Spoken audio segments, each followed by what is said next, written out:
বৌদি আমাকে ভাতটা দিয়ে দাও না। দিচ্ছি। এই নাও।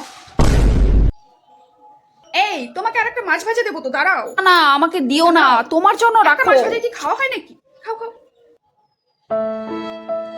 ও বৌদি, আমাকে কি এক পিস মাছ ভাজা দেবে?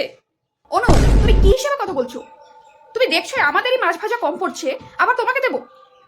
এত লোভ কেন গো তোমার খাওয়ার? বৌদি আমি তো রোজ রোজ মাছ ভাজা চাই না, আজ আমার একটু ইচ্ছে হয়েছিল তাই বললাম। ঠিক আছে বৌদি, তোমাদের যদি কম হয় তাহলে আমাকে দিতে হবে না। বাপ মা তো মরে গেছে, এবার আমাদের ঘাড়ে বোঝা দিয়ে গেছে। এতগুলো পাত্রের খবর আনলাম, ওর পছন্দ হয় না।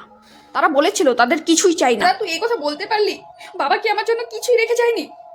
আমি তো কোনোদিন জানতেও চাইনি তোমাদের থেকে যে আমার জন্য কি রাখা আছে। আমি শুধু তোমাদের একটু ভালোবাসাই চেয়েছিলাম, আর তোমরা আমার সাথে এমন করছো। আমি কি করব বলো তোমরা? আমার তো কোনো উপায় নেই।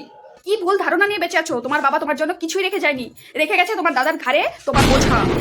এভাবে চলবে না, দেখো অনু, বলে দিচ্ছি এভাবে কিন্তু চলবে না। কিছু একটা করো এখন। আমি কি ব্যবস্থা করব?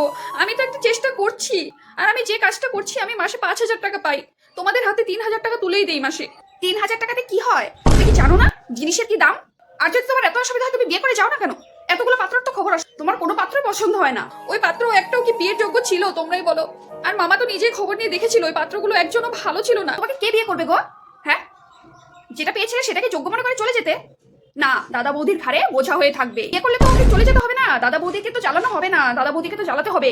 এই সংসারে থেকে এই সংসারের সমস্ত কিছু জানতে হবে না, দাদা বৌদি কি করছে, কি খাচ্ছে, কোথায় যাচ্ছে। ও এর জন্য বিয়ে করে না।